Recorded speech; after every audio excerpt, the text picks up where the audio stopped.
You might recognize the pattern. Someone kind enters your life. Someone patient. Someone consistent. They show up in ways that feel rare. They listen. They stay. They don't demand you be anything other than yourself. And instead of feeling safe, something in you starts to pull back.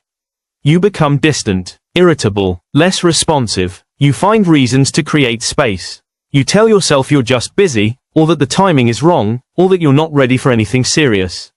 But underneath those explanations, there's something harder to admit. The closer they get, the more uncomfortable you feel. Psychologically, this isn't sabotage for no reason.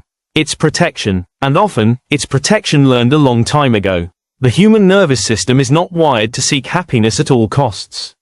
It's wired to seek safety. And safety, for many people, doesn't always look like love or closeness. Sometimes safety looks like distance, control, independence, emotional self-sufficiency, especially if closeness once came with loss, instability, or pain.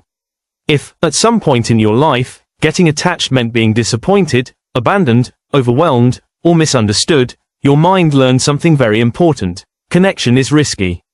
And once that belief forms, even subconsciously, your system doesn't forget it easily. You may not consciously think, I should push this person away. Instead, your body reacts first. You feel restless when they text. You feel pressured when they're consistent. You feel exposed when they see too much. And your mind steps in to justify the feeling. You start noticing flaws. You start questioning compatibility. You start convincing yourself that maybe this isn't right after all. This is how self-protection often disguises itself as logic. There's a psychological concept called avoidant attachment. But labels only explain so much. What really matters is the lived experience behind it. Many people who push good people away grew up in environments where emotional needs were not met consistently. Love may have been conditional. Affection may have been unpredictable. Or vulnerability may have been met with dismissal, ridicule, or silence. In those environments, children learn to regulate themselves by not needing too much. By not asking. By not expecting. Over time, they internalize the belief that relying on others leads to disappointment, and that independence is safer than intimacy. As adults, this can look like being incredibly capable, self-sufficient, calm under pressure. You might pride yourself on not needing anyone, on being low maintenance, on handling things alone. But beneath that competence, there's often a deep fear of being seen too closely, because being seen once meant being hurt. So when someone genuinely kind comes along, someone who doesn't play games or pull away, your nervous system doesn't register it as comfort. It registers it as unfamiliar.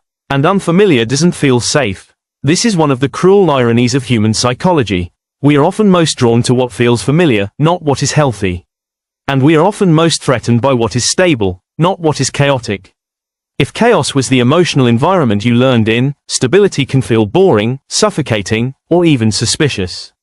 Your system is used to highs and lows, to unpredictability, to having to earn affection or guess where you stand. So when someone offers steady care, your mind doesn't know how to place it. There's no problem to solve. No tension to manage. No role to perform. If you see yourself in this pattern, there's nothing wrong with you. You're not broken. You're not heartless. You adapted to survive emotionally. And those adaptations once made sense. But survival strategies don't always serve us forever. You are allowed to learn new ways of relating.